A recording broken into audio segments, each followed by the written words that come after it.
अहम खबर आ रही है, आपको बताएं कि दरिया सिंध में 3 मकामात पर 5 लापता अफराद की तलाश के लिए सर्च ऑपरेशन इस वक्त जारी है। सवाबी हंड के मकाम पर बाप और 2 बेटियों समेत 5 अफराद डूब गए थे। ये बताया जा रहा है कि रेस्क्यू 1122 सवाबी के गौताखोर टीम लापता अफराद की तलाश में इस वक्त मसरूफ़ अमल है। एक नौजवान 4 सद्दा बाप बेटों का ताल्लुक मर्दान, जबकि एक नौजवान यार हुसैन का रिहायशी था। ये बताया गया है दरिया सिंध में 3 मकामात हैं जहाँ पर 5 लापता अफराद के लिए इस वक्त तलाश जारी है। उनके लिए सर्च ऑपरेशन किया जा रहा है। सवाबी हंड के मकाम पर बाप और 2 बेटों समेत 5 अफराद डूब गए थे। रेस्क्यू 1122 सवाबी की गौताखोर टीम लापता अफराद की तलाश में इस वक्त मसरूफ़ अमल है। बताया जा रहा है कि एक नौजवान 4 सद्दा जबकि बाप बेटों का ताल्लुक मर्दान से बताया गया है। ज़ाहिर शाह शराजी साहब हमें ज्वाइन कर चुके हैं। ज़ाहिर शाह साहब, अब इस ऑपरेशन के हवाले से बताएगा कि कहाँ तक पहुँचा है और किस तरह से ये वाक़या रिपोर्ट हुआ है।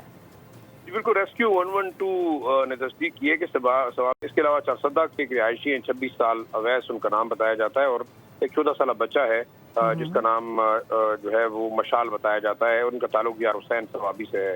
इस वक्त रेस्क्यू 112 के गोताखोर टीमें जो हैं वो मुख्तलिफ मकामात पर रेस्क्यू के काम में मसरूफ़ हैं। ताहाल अभी तक जो है रेस्क्यू 112 या जो पुलिस है उनकी जानिब से तस्दीक नहीं हुई कि आया इन डूबे हुए अफराद की क्या स्टेटस है, लेकिन ये खतरा जाहिर किया जा रहा है कि शायद वो डूबने के बाद जो है वो जाबाक हुए हैं। लेकिन तमाम उनकी जो इस वक्त तलाश जारी है उनकी बॉडीज के लिए और मुख्तलिफ मकामात पर गोताखोर टीमें जो है वो पुलिस और डिस्ट्रिक्ट इंतजामिया के साथ मिलकर तलाश का अमल जारी रखे हुए हैं। ठीक है ज़ाहिर शाह साहब, बहुत शुक्रिया आपका।